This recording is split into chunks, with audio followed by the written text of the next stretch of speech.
45 minutes, but there are two things that I want to say in goodbye. The first thing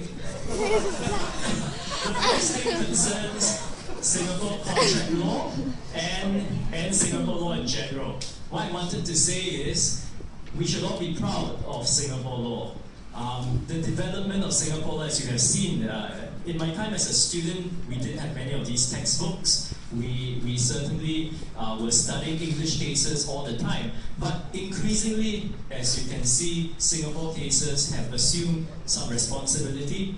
In the future, all of you will be architects in this great project to develop our jurisdiction, to develop Singapore law. And I hope that you will keep that in mind. I think it is maybe metaphoric that we started this series of lectures, that is contract law, with an English woman, English, right? With someone who's English, who's very good, of course, right? But we have ended off not with, with more Singaporeans coming forward to give lectures. And I think that is representative of how Singapore law has proceeded. We no doubt should respect the English. We no doubt should always note our background, that we cannot divorce ourselves from English law, and we should always respect them. But we need not worship English law. Right? We must be brave enough to forge forward and develop Singapore law. Right? And this is something that I've been doing for a while. So what we have done is we have taken all the reported cases from 1965 to 2013, and we have looked at some criteria or indicators from these cases. Of course, students have helped me immensely in this, and they will continue helping me this holiday. Thank you to all those volunteers. So the first graph shows, at least for Singapore contract law, what cases we have cited, right? So you can see that we have cited, of course, from English cases and so forth, but increasingly we have been citing from other jurisdictions like Australia and so forth. The second graph is, I think, more significant. It tells us how the Singapore courts have been citing local cases. And the citation of local cases is, I think, a proxy to the development of our own jurisdiction. And you can see a spike in the citation of local cases after 1994. And that's because in 1994, the Application of English Law Act was passed, which basically made Singapore law independent. And you can see then the citation of Singapore cases has grown tremendously. So the point here, the takeaway point here is really this, that as I mentioned, in the future, you will all be architects in this project. Some of you may be judges, AG, or even the CJ, right? Who knows? But you must always, I think, remember that there is a worthwhile project in this whole endeavor to be proud of Singapore law and to develop it if you can. The second point I want to say in goodbye is the most important lesson, I think. If you have learned anything at all from me throughout all these months, it should be this. And maybe I've seen this quote before, but this quote is something that really speaks to me. It's something that I chanced upon when I had to make a graduation speech, and I've been saying it over and over again whenever I can.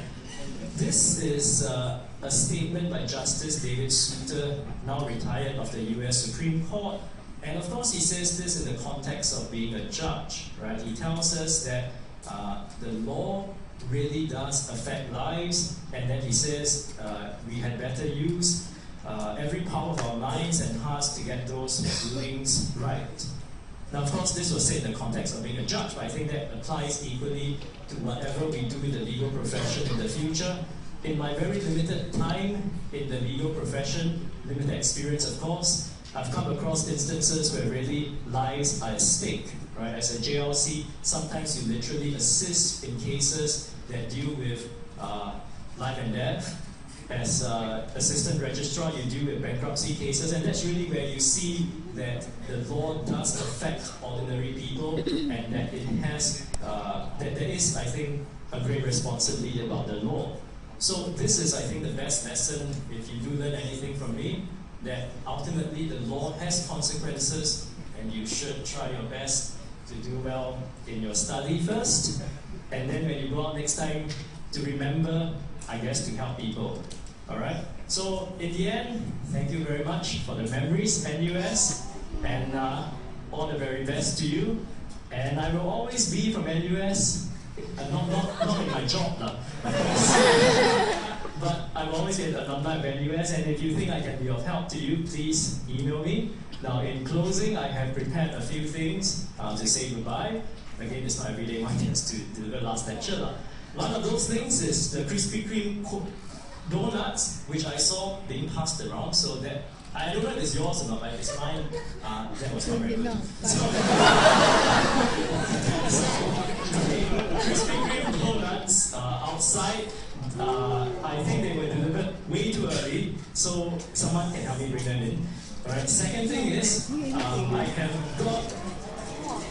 have got a box of stuff here. It's not the exam paper. It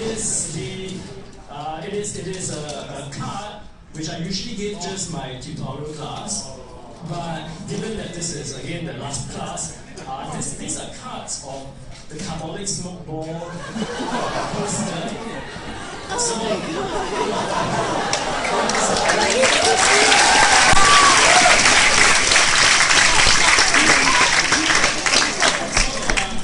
It has a Carbolic Smoke Ball poster at the front, and at the back is a key summary of Carbolic Smoke.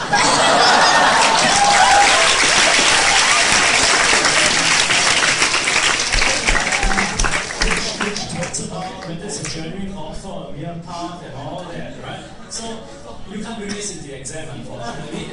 But this is, I thought, a good souvenir. So with that, thank you very much for everything, and I wish you all the very best in your exams. I won't be around individually. I won't be around to Mark 2. Great. So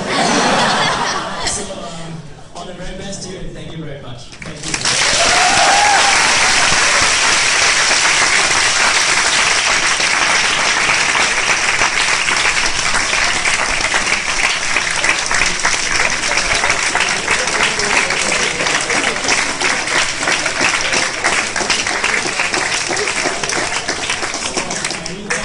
To bring the donuts in. Why don't this go?